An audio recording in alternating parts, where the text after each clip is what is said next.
Alright, so we're going to talk about angles formed by parallel lines and transversals, and that's what your learning target is I can prove and use theorems about the angles formed by parallel lines and a transversal. So let's get going. So first we're going to talk about a few different theorems or postulates. So let's get going here. The first one is about corresponding angles. And we know with corresponding angles that if two parallel lines are cut by a transversal, then the pairs of corresponding angles are congruent. Okay, and so how this looks here is if we have two parallel lines, okay, so we have this line P over here and Q, those are two parallel lines. The transversal is T right here. What this is saying is that the pairs of corresponding angles, remember yesterday we talked about corresponding angles being ones that were on the same side of the transversal and on the same side of the two lines that were intersecting it. So that would be 1 and 3. What this is saying is that if these two lines are parallel, then 1 and 3 are going to be the same angle measure. Okay, so that means that angle 1 is congruent to angle 3. Angle 2 would then be congruent to angle 4. Angle 5 would be congruent to angle 7. And angle 6 then would be congruent to angle 8. Now the second theory says that if two lines are cut by a transversal, and we see over here on the left side, we've got these two parallel lines. They're cut by this transversal going right through the two parallel lines at two different locations, right? Then the pairs of alternate interior angles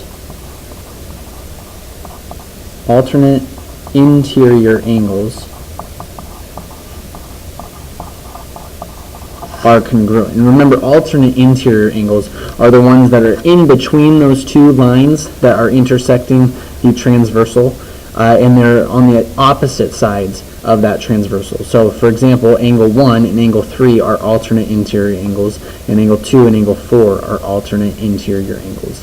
So what this theory is saying, though, is that because these are parallel, angle 1 is congruent to angle 3, and angle 2 is congruent to angle 4. Okay. Now we have another one here. This is the alternate exterior angles. It says that if two parallel lines are cut by a transversal again, then the two pairs of alternate exterior angles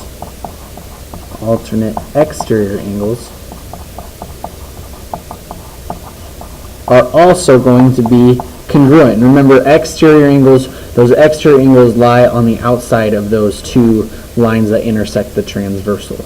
Okay, so we have that's saying that on opposite sides of the exterior parts, 5 and 7, those are alternate exterior angles, and 6 and 8 are alternate exterior angles.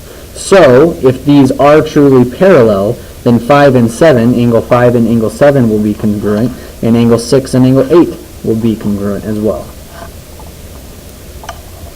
Alright, we're down to our last two little theories here. It says that if two parallel lines are cut by a transversal, once again, then the two pairs of same side interior angles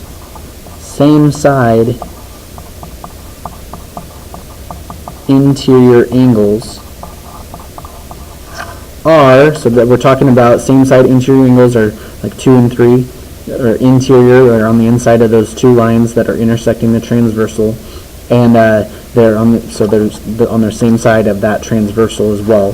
They are going to be supplementary. They will be supplementary. So what that means is that if we have the measure of angle 1, the same side in the interior would be angle 4.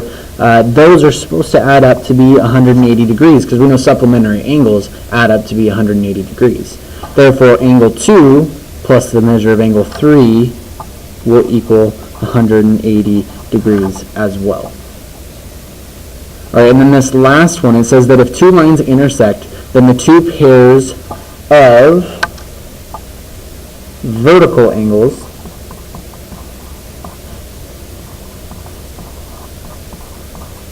or opposite angles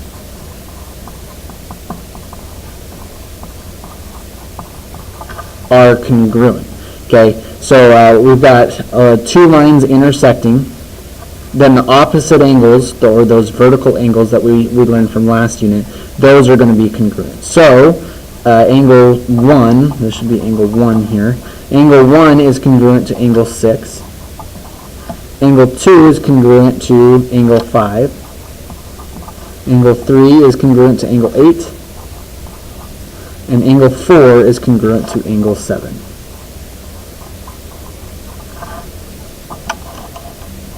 Alright, and finally we're going to do this little proof of what alternate interior angles, what those actually, these are true. We're going to prove that, okay? So given that lines L and M are parallel lines, that means that these two lines are going to be parallel. We need to prove that angle 2 is congruent to angle 3, that these are going to be the same. And remember, these are the alternate interior angles, okay? And so we know that we're given line L is congruent to line M, right?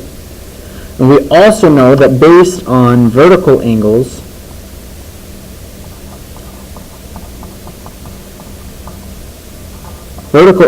say that the measure of angle 1 is congruent to the measure of angle 2. And corresponding angles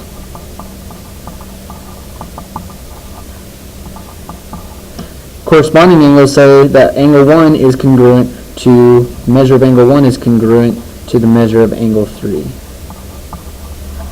Okay, so if that is true, then, if those two things are true, then all we have to do is substitute measure of angle 2 here in for the measure of angle 1, and we see that the measure of angle 2 has to be then congruent to the measure of angle 3. Okay, and that helps us out a lot, because we can tell 1 and 2, those look a little bit more congruent. We can tell just by looking at it, 1 and 3, they look a little bit more congruent. But to try and see angle 2 and angle 3 just by spotting it, looking at it, it's a lot harder to see that those two are actually congruent. So this theorem, or this proof, helps us kind of see that.